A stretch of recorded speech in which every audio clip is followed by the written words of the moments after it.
El sacramento.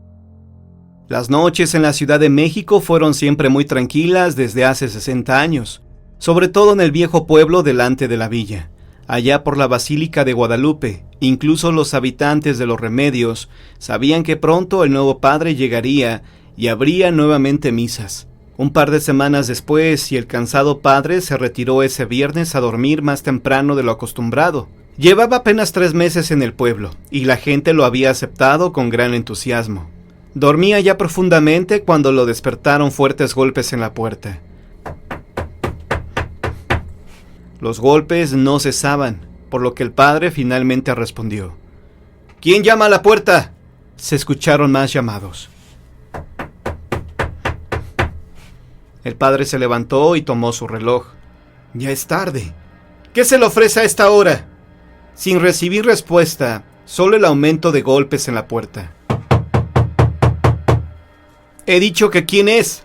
He dicho que quién es. Levantándose de la cama, alcanzó su sotana. Si tuviera la bondad, padre, le contestaron. Lo necesitamos porque nuestra madre está muy enferma. ¿Ya llamaron al doctor? La pregunta del religioso no sobraba.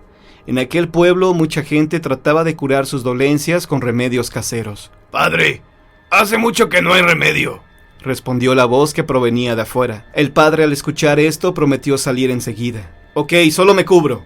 Como pudo, el soñoliento sacerdote se vistió y tomó lo necesario para realizar el rito de la extrema unción, ya que este sacramento católico se le da a los enfermos que están en peligro de fallecer para que Dios les perdone de sus pecados. Al salir, 2 hombres jóvenes vestidos de negro lo guiaron a toda prisa por las desoladas calles. Después de varias vueltas llegaron a un zaguán, por el que entró a una casona que no creía haber visto antes. Solo hasta ese entonces se dio cuenta que no conocía a sus guías. Nunca habían estado en misa o en el mercado. Días después llegó a la conclusión de que nunca les vio la cara aquella noche. Eran solo una visión borrosa en su memoria. Entró solo a aquella habitación oscura, iluminada únicamente por enormes velas rojas. Al fondo, sobre una cama desvencijada, estaba la moribunda. Su respiración apresurada solo se interrumpió un momento. «Qué bueno que ya vino, padre», dijo con trabajos la ancianita. El padre se acercó. «Voy a empezar, hija». Mientras le aplicaba los santos óleos, algo le molestó mucho al religioso. Tal vez era la desvelada o la caminada en la noche, o la frialdad horrible de la frente que tocaba. «Por Dios, ¿que no hay nadie que le dé otra cobija?», pensó furioso. Terminó rápidamente mientras murmuraba un simple «que Dios te bendiga». Por un momento fijó su vista en aquella boca desdentada. La piel de la anciana estaba tan arrugada y verdosa, la mirada entre ansiosa y perdida. Salió a toda prisa y caminó ya sin compañía a su casa. Pensó que ni siquiera habían tenido la atención de acompañarlo de regreso. A la mañana siguiente, muy temprano, notó su olvido. ¿Cómo puede olvidar un sacerdote su libro de ritos en cualquier lado? Salió deprisa, un tanto deslumbrado por el sol, a buscar la calle de la noche anterior. No le costó mucho trabajo dar con ella. Después de todo, el Rosario nunca había tenido calles tan derechitas, y en especial aquella. Ahí estaba la casona, tan oscura como antes. Tocó con moderación. A la 7ª vez que tocó la puerta, un vecino salió a preguntarle. «¿Qué desea, padre?» «Olvidé mi libro ayer cuando vine a atender a una enferma», respondió con seguridad. El señor lo miró dudando. «¿Aquí, padre?» «Sí, hijo. Estoy seguro que fue aquí». «No creo haberme equivocado». El señor continuó mirándolo fijamente. «Padre, no quiero contradecirlo, pero tendría que mirar bien el número». El padre se mostró molesto y terminó afirmando. «No creo haberme confundido, hijo. Apenas anoche estuve aquí». «Pero si en esta casa no vive nadie desde que terminó la revolución», afirmó el vecino. «¿Cómo de que no? Aquí estaba una anciana y sus 2 hijos», dijo el padre. «Pues sí», continuó el vecino. «Eso sí es cierto, pero la vieja falleció hace ya 15 años, sola, porque a sus 2 hijos los fusilaron en la guerra». «Ya ve cómo era antes», dijo el vecino, que no parecía tan viejo como para saberlo. «Esta casa no es como para olvidarse». «Pero sí olvidó su libro, ¿no, padre?» El sacerdote guardó silencio por unos segundos. «Mira, ¿puedo entrar?» «Ya le dije que no vive nadie ahí, padre», se acercó el vecino. pero déjeme brincarme por atrás para abrirle. Apenas le abrieron, el sacerdote corrió al cuartito del fondo.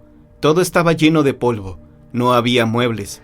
Olía mal, como si ni el aire mismo hubiera podido salir en años. Pero ahí, encima de la mesita, estaba su libro, tan cubierto de polvo como si nadie lo hubiera tocado durante muchos años. El aviso. Hay una carretera que va de Puebla a Veracruz, la cual es oscura y sin visibilidad por las noches. Incluso dicen que cuando llueve, baja tanto la neblina que no permite ver absolutamente nada, ni siquiera los bordes de esta. Y es precisamente este lugar, el sitio donde aconteció la siguiente historia. El tío de un viejo amigo cuenta esta historia con tal sentimiento que contagia hasta el más duro de corazón. Se le llenan de lágrimas los ojos. Incluso hay quienes han abandonado la sala antes del final por la pena de verlo llorar. Pero siempre hay alguien que quiera escuchar la historia y se aguante la pena de mirarle. Vamos a remontarnos al 1 de noviembre de 1995, justo al doblar en aquella solitaria carretera.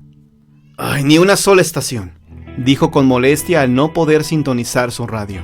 No podía presumir que se dirigía a gran velocidad a Veracruz, ya que los pronósticos anunciaban mal tiempo. Aunque apenas la brisita se dejaba sentir y todavía había un poco de luz, no se atrevía a pisar más el acelerador.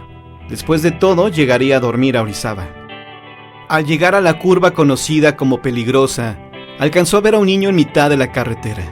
Frenó rechinando llantas y todo. ¿Pero qué le pasa a este mocoso?, dijo con furia el señor, quien solo alcanzó a mirar al escuincle correr hacia la orilla, perdiéndose entre los árboles. No puede tener más de 5 años, pensó. Pero esta me la paga. Mira que estarse atravesando así en esta carretera, como si no fuera difícil transitarla. Se detuvo en el acotamiento y trepó con trabajos una colina. Al tropezarse con una piedra, su coraje aumentó. Mira que hacerme esto, pero ya verá. Continuaba pensando mientras se agachaba para sobarse, y cuando levantó la cabeza miró al niño justo enfrente de él. Recordó que era muy moreno, llevaba solo una capiseta azul, y en su mano derecha llevaba consigo un muñequito. El tío intentó gritarle o por lo menos decirle una grosería, ya que su imprudencia no había sido para menos. Justo en ese momento, el pequeño le sonrió con una boca chimuela, y no le dejó decir nada, porque se llevaba el dedo a la boca y le hizo «shh», señalando el camino que se podía apreciar abajo. Solo de esta manera pudo percatarse que 2 camiones de pasajeros pasaban como locos por los 2 carriles de la carretera jugando carreras. La velocidad era tal que en cuestión de segundos se perdieron de vista. 1000 cosas le pasaron por la cabeza como ¿qué hubiera pasado si él hubiera estado ahí en ese momento? Después de unos segundos el tío recordó al niño. Claro, ahora era él quien le había salvado la vida. Si el niño no se hubiera atravesado, quizá ahora, pensó, y enseguida se volvió hacia donde estaba el pequeño.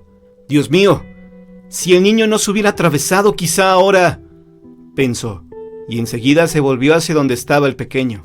Y es en ese momento cuando notó que el niño ya no estaba. Ni el ruido del viento, ni una casa, nada, absolutamente nada. Solo la oscuridad del monte. Concluyó su historia sin poder explicar de dónde salió aquel pequeño. Incluso hay quienes afirman que todavía en esa carretera, si uno pasa con el auto sucio, puede percatarse al llegar a Orizaba que unas huellas de manos pequeñas han puesto su recuerdo. El mito de las almas en pena. En México, como en muchos otros países, se cree que si el final de una persona llega repentinamente y dejamos tareas pendientes en este mundo, el espíritu volverá tratando de remediar lo inconcluso. El siguiente mito hace alusión a dicha creencia. Allá en los tiempos cuando la Virgen de Guadalupe acababa de hacer sus apariciones, hubo un padre que no encontraba a su hijo. Este individuo pidió a la Virgen que lo ayudara a encontrarlo, y a cambio iría a visitar el lugar donde había hecho sus apariciones, que era el sitio donde le estaban construyendo la actual basílica. La Virgen cumplió, y el padre pudo encontrar a su hijo, olvidándose aquel de la promesa que había hecho. Pasó el tiempo, y al hombre le remordió la conciencia de no haber cumplido su promesa, por lo que fue a ver a su amigo el obispo, quien le aseguró que no se preocupara, solo que como penitencia tenía que rezar una serie de oraciones. Ese mismo día, cuando el obispo iba de regreso de visitar la iglesia de la Virgen de Guadalupe, se encontró a su amigo y le preguntó a dónde iba. Él comentó que a cumplir su promesa. Lo notó extraño, frío y ojeroso. Llevaba un blusón blanco. Esto le preocupó porque no lo veía normal. Más tarde fue a casa de su amigo a preguntarle cómo le había ido en su viaje al santuario de la Virgen, pero se encontró con que lo estaban velando. Había fallecido y traía el mismo blusón con el que lo había visto ese mismo día. Historias como esta se repiten continuamente en nuestro país, como un eco constante y persistente del que no podemos escapar. De ahí nació el mito de que cuando se prometa algo de esta naturaleza, se debe hacer hasta lo imposible por cumplirlo. De lo contrario, nuestra alma nunca encontrará la paz a la que todo difunto tiene derecho.